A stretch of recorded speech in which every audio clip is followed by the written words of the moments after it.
अब बाकी खबरों का रुख करते हैं। अब खबर हम आपको दिखाने जा रहे हैं सागर से।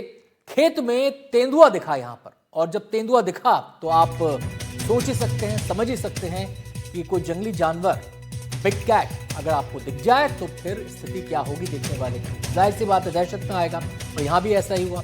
सूचना मिलने पर मौके पर पुलिस की टीम पहुंची।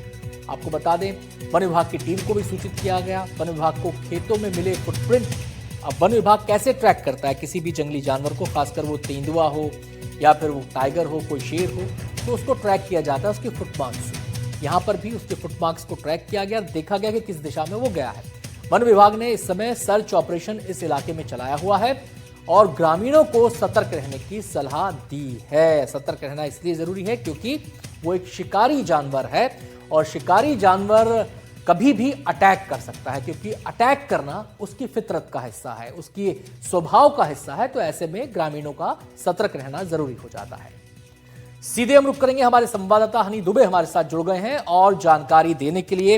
हनी, सबसे पहले तो ये बताएं कि अपडेट फिलहाल इसमें क्या है। फुटप्रिंट्स को ट्रैक किया जा रहा था, फुटमार्क्स को ट्रैक किया जा रहा था, पता चला कहां पर है तेंदुआ? बंडा से जुड़ा हुआ है, जहां पर जो है खेत में किसान को रात के समय तेंदुआ जो है दिखा और उसने जब उसको शोर मचाया तो वहां से भाग गया, जिसके बाद जो है वन विभाग की टीम मौके पर पहुंची और सर्चिंग अभियान शुरू किया। तो जो तेंदुआ है उसके पग मार्क जो है वन विभाग को मिले हैं। वहीं आपको बता दूं, बीते 2 सप्ताह पहले भी इसी प्रकार की घटना निकलकर सामने आई थी और जानकारी मिली थी कि उस क्षेत्र में जो है एक तेंदुआ घूम रहा है। वहीं उसका एक वीडियो भी वायरल हुआ था, जो कि किसी राहगीर ने चलते हुए बनाया था कि वो रोड पार कर रहा था।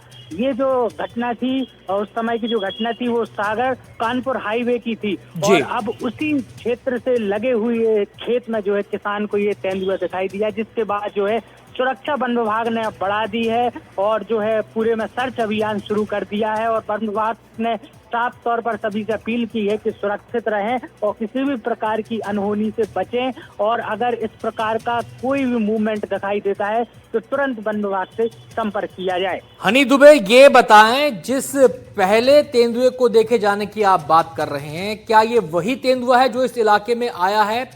कुछ डिफरेंस मेकआउट कर पा रही है वन विभाग की टीम? ये वही तेंदुआ है या दूसरा तेंदुआ है?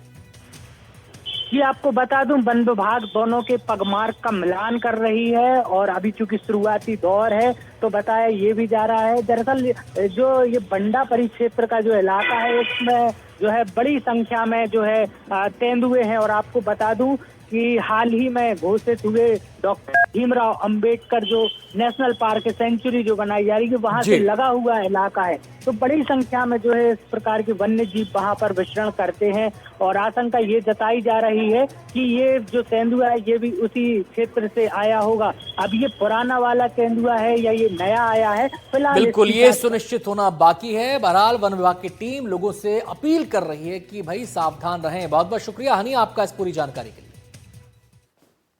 बमबाजी की गई, पुलिस जांच कर रही है और महिला ने बाकायदा नाम लिए हैं। उम्मीद यही करनी चाहिए पुलिस से कि जल्द से जल्द ये आरोपी कानून की गिरफ्त में हो। अगली खबर का रुख करते हैं और ये खबर कहां से आ रही है? खबर है उज्जैन से और खबर किससे जुड़ी है? चाइनीज मांझे से जुड़ी हुई है। मकर संक्रांति करीब आ रही है। देश के कई हिस्सों में मकर संक्रांति के मौके पर पतंगबाजी की जाती है। इसके लिए पतंगे भी मार्केट में खूब मिलती हैं, मांझा भी खूब मिलता है। लेकिन ये जो चाइनीज मांझा है ये लोगों की जान का दुश्मन बन जाता है, उन्हें घायल कर देता है और कई बार तो जान पर ही बनाती है। ऐसा ही एक मामला उज्जैन में सामने आया है। यहां आपको बताएं कि बाइक चलाते समय मांझे की चपेट में एक युवक आ गया। युवक को इलाज के लिए भर्ती कराया गया है अस्पताल में और उसके गले पर यह मांझा फिर गया।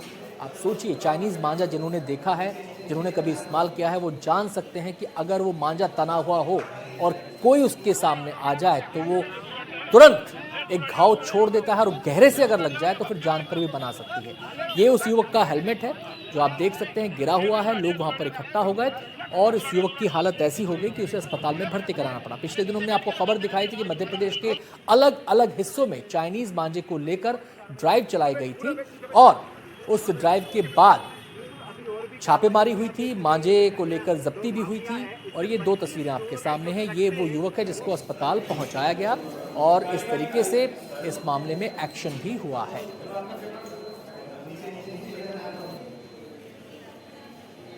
जी, लगातार चाइना डोर के खिलाफ उज्जैन पुलिस कार्रवाई कर रही है और इसी क्रम में हमें सूचना मिली थी कि कुछ लोग जो है गलियों में घूम फिर के जो है चाइना डोर को बेच रहे हैं। हमने एक ट्रैप लगाया, बेगमपुरा ब्रिज के नीचे एक आरोपी मिला जिससे हमने 25 चाइना डोर के गट्टे जब्त किए गए हैं।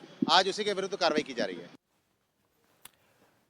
तो पुलिस का बयान आपने सुना। पुलिस कह रही है कि बहुत सारा चाइनीज मांझा जब्त किया गया और ये जो तस्वीर आप देख रहे हैं जिस शख्स की, इसको मुजरा बड़ा करके आपको दिखाया इसलिए ताकि आप पहचान सकें। ये वो शख्स है नीली जीन्स और ब्लैक हुडी में जो ये मांझा बेच रहा था, जबकि सख्त निर्देश है कि चाइनीज मांझे को नहीं बेचा जाना है। उसके बावजूद इसने चाइनीज मांझा बेचा और इसकी चपेट में आने से एक युवक घायल हो गया बुरी तरीके से। अब पुलिस ने इसे पकड़ लिया और इसका बाकायदा वहां पर जुलूस निकाला गया।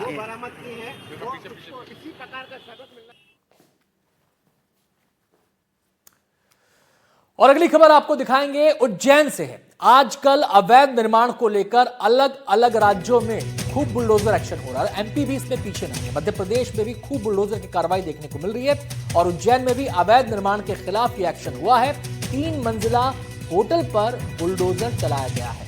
होटल मालिक को पहले ही चेतावनी दे दी गई कि आपका निर्माण अवैध है और इसे ढहा दिया जाएगा या फिर आप इसमें खुद ही परिवर्तन कर लीजिए। लेकिन जब ऐसा नहीं हुआ तो अवैध निर्माण को ढहाने के लिए बुलडोजर वहां पर पहुंच गया और ये आप देखिए कि 3 मंजिला ये इमारत और जो हिस्सा अवैध निर्माण के दायरे में आया उसको बुलडोजर ने तोड़ दिया, उसको बुलडोजर ने हटा दिया, ध्वस्त कर दिया। और ये एक जो कार्रवाई है ये केवल इस होटल मालिक के लिए सबक नहीं है, बल्कि ऐसी कार्रवाइयाँ जब होती हैं तो वो उन तमाम लोगों के लिए एक नसीहत होती है, एक नज़ीर होती है, एक मिसाल होती है कि अवैध निर्माण बर्दाश्त नहीं किया जाएगा और जहाँ जहाँ अवैध निर्माण है उसके खिलाफ ऐसा ही एक्शन लिया जाए।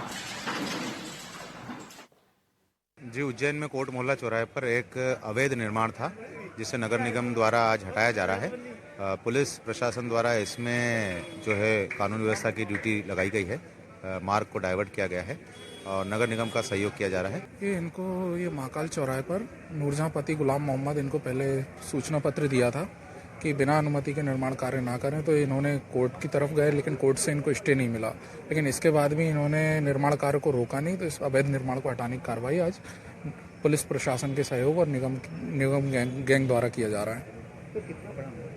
ये इन्होंने G+3 निर्माण कार्य किया था लेकिन इसकी कोई परमिशन नहीं ली थी। और अब खबर दिखाएंगे रायपुर से, जो हमारी चौथी बड़ी खबर है। जैसा कि मैंने शुरुआत में आपको बताया था कि एक महिला की पिटाई हुई और मैंने कहा था कहानी में ट्विस्ट है। ट्विस्ट क्या है? दरअसल ये पिटाई हुई क्यों?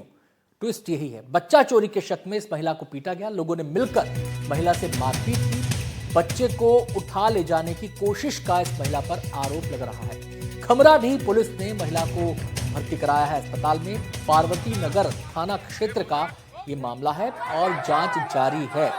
और जांच इस बात की जा रही है कि वाकई ये महिला बच्चा चोरी करने की कोशिश कर रही थी या फिर कुछ गफलत हो गई, कुछ समझने में दिक्कत हो गई कि लोगों ने इसे बच्चा चोर समझ लिया और उसकी पिटाई कर दी। ये अब जांच का पहलू है और जांच के बाद ही पुलिस ये तय कर पाएगी कि महिला वास्तव में किसी बच्चा चोर गिरोह से जुड़ी हुई है, क्या पहले भी ऐसी वारदातों को अंजाम दे चुकी है। ऐसे तमाम सवाल हैं जिनके जवाब जांच के बाद ही मिल पाएंगे। हमारी थाना क्षेत्र अंतर्गत पटरी के पास एक स्लम बस्ती है पार्वती नगर के नाम से।